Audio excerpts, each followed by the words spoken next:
भगवते वासुदेवाय ओं नमो भगवते वासुदेवाय ओं नमो भगवते वासुदेवाय नारायणं नमस्कृते नरं चैव नरोत्तमं देवी सरस्वती व्यासं तज्जयते मुद्रयते मुखं करोति वाचालं पङ्गुं लघयते गिरिं यत्कृपातमं वन्दे परानन्दमाधवं निगमं कल्पतरुगलितं फलं सुखमुखादमृतं देवसंयुतं पिबत भागवतं रसमूले मुहुरहो रसिका भुवि भावुकाः। अष्टमोऽध्याय श्रीसुतोवाच कहन्ति सुत ब्रह्मवेत्ता शृणु हो मुनिसुध चेता सकले मिशि दुःख सुखे मिलिले गंगार उद्रेके मूत्रोदकदान अर्थे द्रौपदी कुन्तीर सम्मते अपरे जेते नारीगण सकले शोके निवारणे गंगार तीर शोक मने मिलिले सर्वबन्धुजने धर्मनन्दन भीमसेन अंबिका सुत जे अर्जुन गान्धारी सुत शोके कान्दी धरणी लोटिला द्रौपदी एमन्ते सर्वमने दुखी कुन्ती कान्दई अश्रुमुखी विकले करन्ति रोदन पुत्रमरण शोकाच्छन्न व्यास मते सर्वमुनि कृष्ण बसिले संगे घेनी धर्मपुराण इतिहासे मुनि जे कहन्ति विश्वासे मिथ्या संसारे विष्णु माया के सत्य करिपारे हा कालर क्रीड़ा ए जगत कालकु के अछि समर्थ सजे पालई पुणी हरे काल क्रीड़ई ए संसारे काहार प्राय प्रीति नाही मिछ ए सत बोली होई शोक हरिले नारायण एबे हे शुण मुनिगण दुष्ट राजाए स्वर्गे थिले मने कौतुक भाव बळे ताहाको प्रभु माया करी अर्जुन गांडीवे संहारी युधिष्ठिरंकु राज्य देले अवनी भारा निबारिले उत्तम तिनि अश्वमेध कराई सकल संपद राजार नाम महितले इंद्रर प्राय संपादिले पंडुपुत्रंकु करी भाव संगते स्वातकी उद्धव व्यास संगते जेते मुनि कृष्ण पूजिले भाव घेनी संतोषे सर्वमुनि गणे पूजिले श्रीकृष्ण चरणे ताहांकु मानि अन्य जान रथ साजिले भगवान द्वारिका जीवे नर हरि बजाई मंगल महुरी एबे हो शुण सर्वमुनि उत्तरा विराट नंदिनी थिला जे अभिमन्यु अन्ते पति मरण शोक चिते विधिरे तार गर्भवास कुन्ती द्रौपदी मन तोष तार गर्भकु कप कला कानने द्रोण गुरु बला अर्जुन हस्ते दंड पाई लुचिला घोर बने जाई सही न पारी अभिमाने गोप बसिला तार मने संकल्प करी गंगा जले धनुकु धरी कोप नले मंत्र उच्चारी ब्रह्मसर कहई द्रोणक कुमार तुझे कठोर शस्त्रवर अवनी अपांडवा कर एमन्ते पेशिला नाराज गगने जेने रवि तेज विश्व आकाश आवरिला ताते जे भुवन कंपिला गगन घोटी से आसई देखी उतरा भय पाई धामई प्राणर विकले केशव सन संभाळे विकले बेनिकर तोळी डाकई रखवन माळी हे देव देव जगन्नाथ भारानी बारे तोर जात अनाथ नाथ भावग्राही घोर संकटु कर त्राही तो तहु न जानई आन निर्भय संकट भजन ए जे गगन मार्गे सर आसई जेन्हे दिवाकर पांडव कूलए हरिब एहाकु केबा निबारिब ତୋର ଶରଣ ଗଲି ମୁହିଁ, ହେ ପ୍ରଭୁ ରଖ ଭାବଗ୍ରାହୀ। ଏ ଗର୍ଭର ବିତଳେ ଥାଉ ମୋର ଜୀବନ ବାଣ ଦହୁ। ଉତ୍ତରା ବାକ୍ୟ କର୍ଣ୍ଣେ ଶୁଣି ଜାଣିଲେ ପ୍ରଭୁ ଚକ୍ରପାଣି। ଦ୍ରୋଣକୁ ମର ଅପମାନେ ଲୁଚି ଯେ ଥିଲେ ଘୋର ବନେ। ମନ୍ତ୍ରୀ ନାରାଜ ବ୍ରହ୍ମଶର ପ୍ରହାର କରି କୋପ ଭର। ମେଦିନୀ ପାଣ୍ଡବାକର ମୁହିଁ କରିବି ପ୍ରତିକାର। ଏମନ୍ତ କୃଷ୍ଣ ମୁଖ ଶୁଣି ପାଣ୍ଡବ ନିଜ ଧନୁ ଆଣି। ସୂର୍ଯ୍ୟର ପ୍ରାୟ ଏକେ ଏକେ ପଞ୍ଚନାରାଜ ଶସ୍ତ୍ର ମୁଖେ। ମାରି ଚାହିଁଲା କୃଷ୍ଣ ମୁଖ ଅନ୍ତେ କହଇ କୃଷ୍ଣ ରଖ। ତାହା ଜାଣିଲେ ନରହରି ତତ୍କ୍ଷଣେ ଚକ୍ରକୁ ସୁମରି। ବୋଇଲେ ଶୁଣ ସୁଦର୍ଶନ ରଖ ତୁ ପାଣ୍ଡବ ଜୀବନ। ବେଗେ ସେ କୃଷ୍ଣ ଆଜ୍ଞା ପାଇ ଯହିଁ ପାଣ୍ଡବ ପାଞ୍ଚ ଭାଇ। ତାହାଙ୍କୁ ବେଗେ ଆବୋରିଲା ଗୋବିନ୍ଦ କରେ ବିଜେ କଲା। ତକ୍ଷଣେ ଚକ୍ର କୃଷ୍ଣ ଧରି ଉତ୍ତରା ଗର୍ଭକୁ ଆବୋରି। ସେ ମାୟା ଧର ଚକ୍ରପାଣି କେବା ପାରିବ ପରିମାଣି। ସ୍ୱଭାବେ ସେହି ବ୍ରହ୍ମଶର ତାହାଙ୍କୁ ନାହିଁ ପ୍ରତିକାର। ବିଷ୍ଣୁ ତେଜରେ ତା ସଂହାରି ଗର୍ଭକୁ ରଖିଲେ ମୁରାରି। ଯାହାର ମାୟା ଏ ସଂସାର ଉତ୍ପତ୍ତି ପାଳନ ସଂହାର। ସେ ବ୍ରହ୍ମ ଶସ୍ତ୍ର ଯହୁଁ ଗଲା ପାଣ୍ଡବେ ଗୋବିନ୍ଦ ରଖିଲା। ତତ୍କ୍ଷଣେ ପାଣ୍ଡବ ଜନନୀ କୃଷ୍ଣ ଉତ୍ତରା ସଙ୍ଗେ ଘେନି। ପଞ୍ଚପୁତ୍ରଙ୍କୁ ଘେନି ଆଗେ ପଡ଼ିଲା କୃଷ୍ଣ ପାଦ ଯୁଗେ। କାତରେ ଯୋଡ଼ିବେନି ପାଣି କଣ୍ଠୁ କୁଣ୍ଠିତେ କହେ ବାଣୀ। କୁନ୍ତି ଉବାଚ କହଇ କୃଷ୍ଣ ମୁଖ ଚାହିଁ ଭୋ ନାଥ କର ମତେ ତ୍ରାହି। ଭୋ ନାଥ ନମୁ ତପୟର ଆଦି ପୁରୁଷେ ବିଶ୍ୱସ୍ୱର। ପ୍ରକୃତି ପରେ ତୋର ବାସ ତେଣୁ ପ୍ରାଣୀଙ୍କୁ ଅପ୍ରକାଶ। ଜନ୍ତୁଙ୍କ ଅନ୍ତର ବାହାରେ ତୋ ବିନୁ ଅନ୍ୟ ନାହିଁ ପରେ। ଆଚ୍ଛାଦି ମାୟା ଯବନିକା ଜୀବ ସ୍ୱରୂପେ ଥାଉ ଏକା। ଇନ୍ଦ୍ରିୟ ତୁଲେ ଭୋଗ କରି ଅବୟ ଆତ୍ମା ରୂପେ ପୁରି।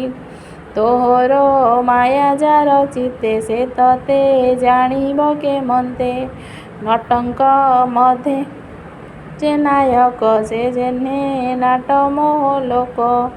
ନାନାକା ଛେଣି ସେ ଭିଆଇ ନୃତ୍ୟକାରକୁ ଯେ ନଚାଇ। ଦେଖନ୍ତା ପ୍ରାଣୀ ମନ ମୋହେ ସତ୍ୟ ବିଚାର କିଛି ନୁହେଁ। ପରମହଂସ ଦୀକ୍ଷା ଗୁଣେ ନିର୍ମଳ ଚେତା ମୁନି ଗଣେ। ଦୃଢ଼ ଭକତି ଯୋଗ ମତେ ତୋ ପାଦ ସେବା ଅବିରତେ। ଭକ୍ତି ଯୋଗର ଏ ବିଧାନ କାହୁଁ ଦେଖିବ ଅନ୍ୟ ଜନ। ତୁ ନାଥ କୃଷ୍ଣ ଅବତାରେ ପ୍ରକାଶି ବସୁଦେବ ଘରେ। ଦେବକୀ ଗର୍ଭରେ ସମ୍ଭୂତ ତୋ ନାମ ବାସୁଦେବ ଖ୍ୟାତ। ସକଳ ଜନ୍ତୁ ହୃଦଗତ ତୋର ପ୍ରକାଶ ଆତ୍ମା ମତ। କୁମାର ରୂପ ନନ୍ଦ ଘରେ ତୋର ବିଜୟ ଗୋପପୁରେ। ଇନ୍ଦ୍ର ବିବାଦେ ବନମାଳି ପର୍ବତ ଗୋବର୍ଦ୍ଧନ ତୋଳି। ରଖିଲୁ ଗୋପର ସମ୍ପଦ ଏଣୁ ଯେ ତୋ ନାମ ଗୋବିନ୍ଦ। ପ୍ରଳୟ ଜଳେ ତୋର ଗଳେ ବିହରି ଭୁବନ ମଣ୍ଡଳେ। ପଙ୍କଜ ଲୋଚନ ସୁନ୍ଦର ନମଇ ପଙ୍କଜ ପୟର। ଦେବକୀ ଦେବୀ କଂସ ଘରେ ବନ୍ଦିରେ ଥିଲେ ଶୋକ ଭରେ। ମୁଁ ପଞ୍ଚପୁତ୍ର ଘେନି ଏବେ ବନେ ବଞ୍ଚଇ ଦୁଃଖ ଭାବେ। ଦେବକୀ ପ୍ରାୟ ମତେ କରି ଅଶେଷ ସଙ୍କଟୁ ଧରି। ଭୀମଙ୍କୁ ବିଷ ଲଡୁ ଦେଲେ ସେବେଳେ ତୁ ରଖିଲୁ ଭଲେ। ଯତୁର ଘରେ ଅଗ୍ନି ଜଳୁ ରଖିଲୁ ପରମ ଦୟାଳୁ। ଜଳେ କୁମ୍ଭୀର ଆଦି ଯେତେ ରାକ୍ଷସ ମିଳିଲେ ବନସ୍ତେ। ପଶା ଖେଳରେ ରାଜ୍ୟ ହାରି ନେଲେ ଦ୍ରୌପଦୀ କେଶ ଧରି। ବିବସ୍ତ୍ର କଲେ ସଭା ତଳେ ତହିଁ ରଖିଲୁ ତତେ ବେଳେ।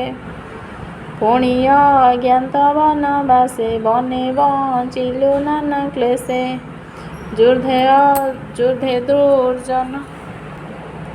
ଯୁଧେ ଦୁର୍ଜନ ବଳ ନାଶୁ ତୁ ନାଥ ଆମ୍ଭଙ୍କୁ ଆଶ୍ୱାସୁ।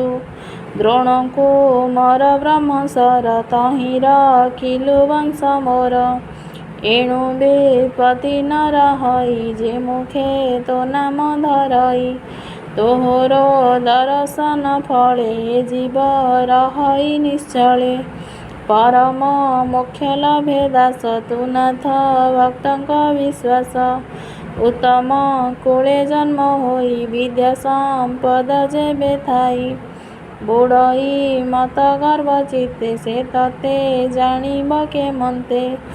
ତୁ ନାଥ ଜଗତ ଜୀବନ ଆଦି ପୁରୁଷ ନିରଞ୍ଜନ। ଭକ୍ତ ଜନଙ୍କ ଅର୍ଥେ ତୁହି ପ୍ରକୃତି ତତେ ନ ଜାଣଇ। ତୁ ନାଥ ଆତ୍ମାରାମ ମତ ନମଇ କୈବଲ୍ୟର ନାଥ। ତୁ ନାଥ କାଳ ରୂପ ହେଉ ଅନାଦି ନିଧନ ବୋଲାଉ।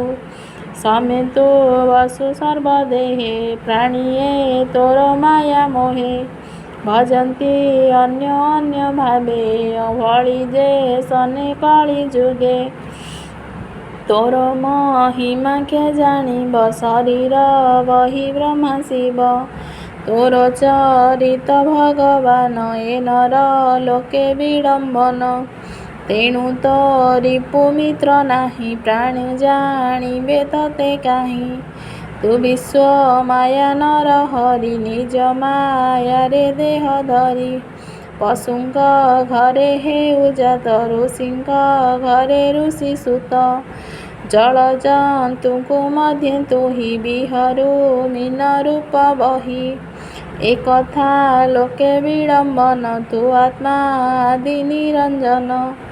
ଦଧି ମନ୍ଥନ ବେଳେ ଧରି ଡୋଳେ ବନ୍ଧିଣ ନନ୍ଦରାରୀ। ପଛେ ଲୁଚାଇ ଛାଟ ଗୋଟି ତା ଦେଖି ଭୂମିରେ ତୁ ଲୋଟି। ଚକ୍ଷୁ ରଞ୍ଜନ କଷି ଘରେ କାନ୍ଦି ପଡ଼ିଲୁ ତୁ ପୟରେ। ତୋ ନାମ ଚିତ୍ତ ଭୟ ହର କିମ୍ପା ତୋ ଯଶୋଦାକୁ ଡର। ତୁ ଦେବ ଯୋଗ ମାୟା ଅଂଶେ ଜନ୍ମିଲୁ ଯଦୁ ରାଜା ବଂଶେ। ସ୍ୱଭାବେ ଜନ୍ମ ନାହିଁ ତୋର ଯେଣୁ ଖଣ୍ଡିବୁ ଭୂମି ଭାର। ଏଣୁ କଳ୍ପନ୍ତି ସାଧୁ ଜନେ ମଳୟ ଯେସନ ଚନ୍ଦନେ।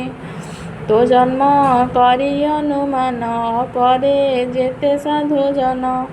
ବୋଲନ୍ତି ବସୁଦେବ ଘରେ ଜନ୍ମିଲୁ ଭାରା ହରଣରେ।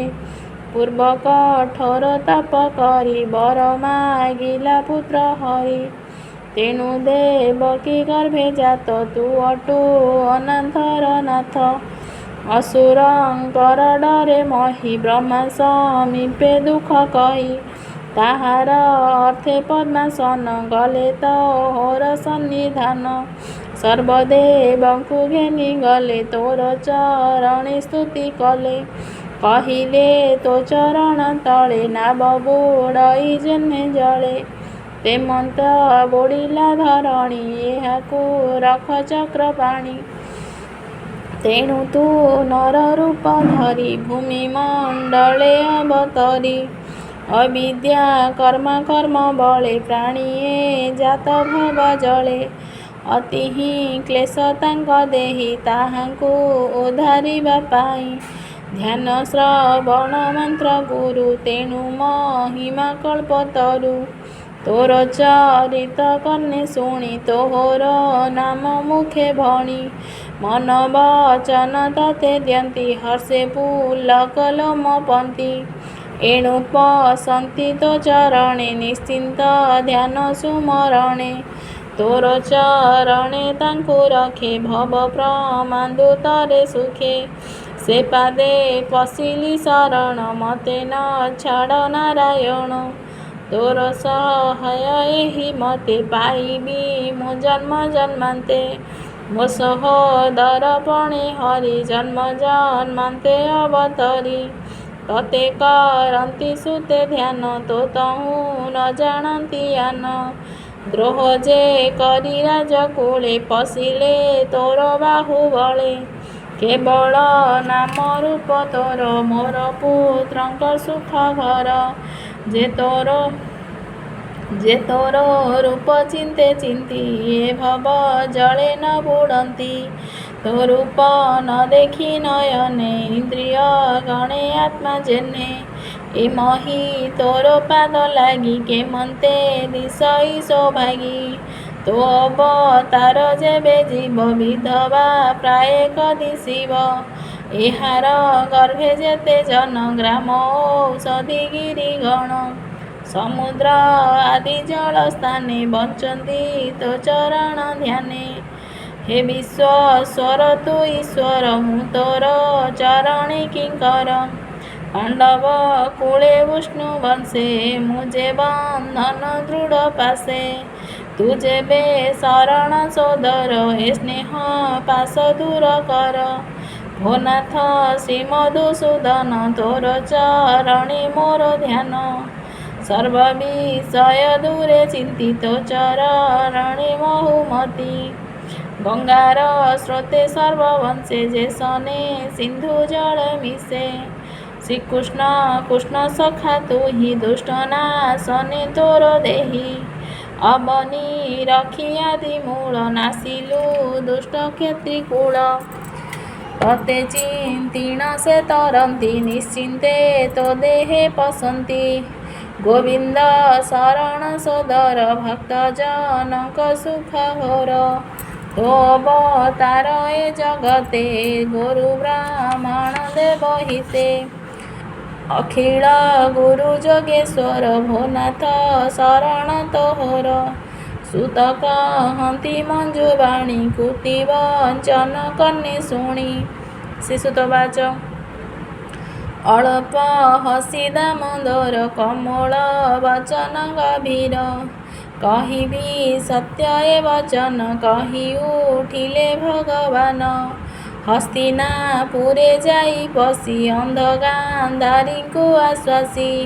ବ୍ୟାସ ସହିତେ ମୁନିଗଣ ସଙ୍ଗତେ ଘେନି ନାରାୟଣ। ନିକଟେ ବସି ଏକେ ଏକେ ବୋଧିଲେ ଇତିହାସ ବାକ୍ୟେ। ବିଷ୍ଣୁ ମାୟାରେ ମନ ଛନ ନ ବୁଝେ କୃଷ୍ଣର ବଚନ। ପୁଣି କ୍ଷଣକେ ଜ୍ଞାନ ପାଇ କୃଷ୍ଣର ମୁଖକୁ ଅନାଇ।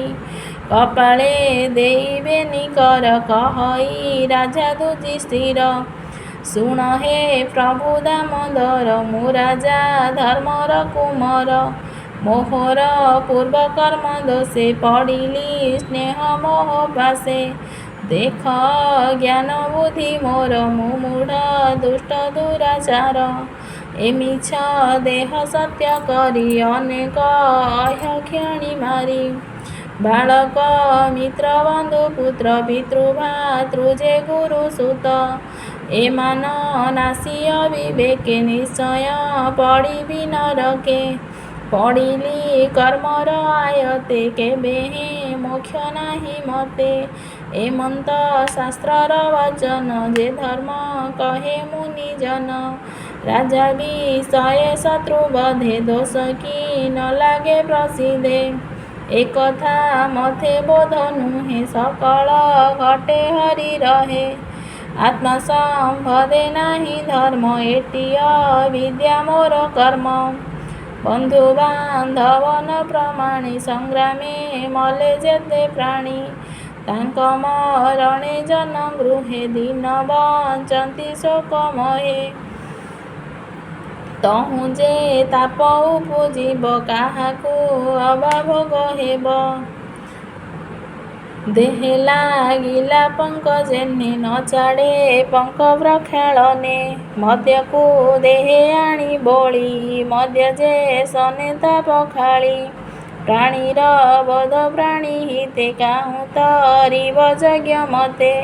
ଏମନ୍ତେ କୃଷ୍ଣର ଅଗ୍ରତେ ରାଜା କହିଲେ ନାନା ମତେ ତକ୍ଷଣେ ପ୍ରଭୁ ନର ହରି ମାୟାରେ ତାର ମନ ହରି ପଞ୍ଚ ପାଣ୍ଡବ ସଙ୍ଗେ ଘେନି କିଛି ନ କହି ହେଲେ ତୁନି ସେ ମାୟା ଧର ପାଦ ଗତେ ନମଇ ଦାସ ଜଗନ୍ନାଥେ।